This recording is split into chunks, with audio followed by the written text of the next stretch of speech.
আগামীকাল সারা দেশের এমপিওভুক্ত school college ও মাদ্রাসা শিক্ষকরা ক্লাস বয়কট করে লং মার্চ টু সচিবালয় করার ডাক দিয়েছেন এমপিওভুক্ত শিক্ষক জাতীয়করণ জোট।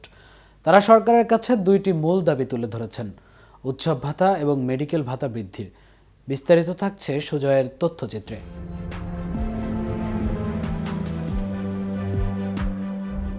শিক্ষকরা দাবি করছেন, দীর্ঘ সময় ধরে এই সুবিধাগুলো যথাযথভাবে বাড়ানো হয়নি, ফলে তাদের জীবনযাত্রা দুর্বিষহ হয়ে পড়েছে। তাদের দাবি না মানা হলে তারা আগামীকাল থেকে ক্লাস বর্জন করতে বাধ্য হবেন এবং এরপর জাতীয় প্রেস ক্লাবের দিকে লং মার্চ করবে বলে জানিয়েছেন। এছাড়া তারা আরও বলেন যে তাদের এই আন্দোলন কোনো ব্যক্তিগত স্বার্থে নয়, বরং দেশের শিক্ষা ব্যবস্থার উন্নতির জন্য।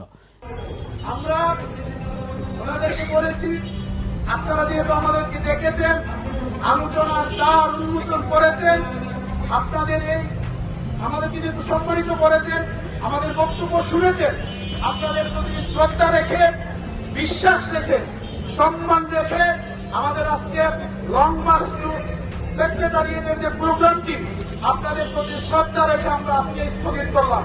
তবে আমাদের যে প্রোগ্রামটি রয়েছে, এই প্রোগ্রামটি চলমান থাকবে যতক্ষণ পর্যন্ত আপনাদের কোন প্রতিনিধি এসে এখানে শিক্ষকদেরকে ইলেকট্রনিক প্রিন্ট মিডিয়ার সামনে ঘোষণা দিয়ে আশ্বস্ত করবে, ততক্ষণ পর্যন্ত শান্তিপূর্ণ অবস্থান প্রেস ক্লাবে অব্যাহত থাকবে ইনশাআল্লাহ। সংগ্রামী বন্ধুগণ, আপনারা প্রেস রিলিজ যারা পেয়েছেন আপনারা দেখেছেন, আমরা ইতিমধ্যে ঘোষণা দিয়েছি আজকের মধ্যে যদি আমাদের যে দাবিগুলো আমরা রেখে এসেছি এগুলো যদি বাস্তবায়ন না হয়, আগামীকালকে সারা বাংলাদেশে boycott class march to press club কর্মসূচি পালিত হবে। এই প্রোগ্রাম থেকে সারা বাংলাদেশে 5 লক্ষাধিক শিক্ষক কর্মচারীদেরকে আহ্বান জানাতে চাই, আগামীকালকে যদি আজকের মধ্যে দাবি মানা না হয়, আপনারা কোন রকমের শ্রেণী কার্যক্রমে অংশগ্রহণ করবেন না।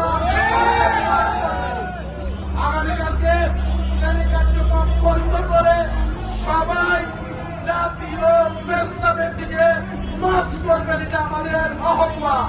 এমপিওভুক্ত শিক্ষকদের দীর্ঘদিনের দাবি মেনে নিয়ে সরকার যদি পদক্ষেপ না নেয়, তবে তারা কঠোর আন্দোলনের পথে যেতে প্রস্তুত। এ বিষয়ে সংশ্লিষ্ট কর্তৃপক্ষ এখনও কোনো সুনির্দিষ্ট প্রতিক্রিয়া জানাননি। তবে শিক্ষকদের লাগাতার আন্দোলন আগামীকাল থেকে শুরু হতে পারে।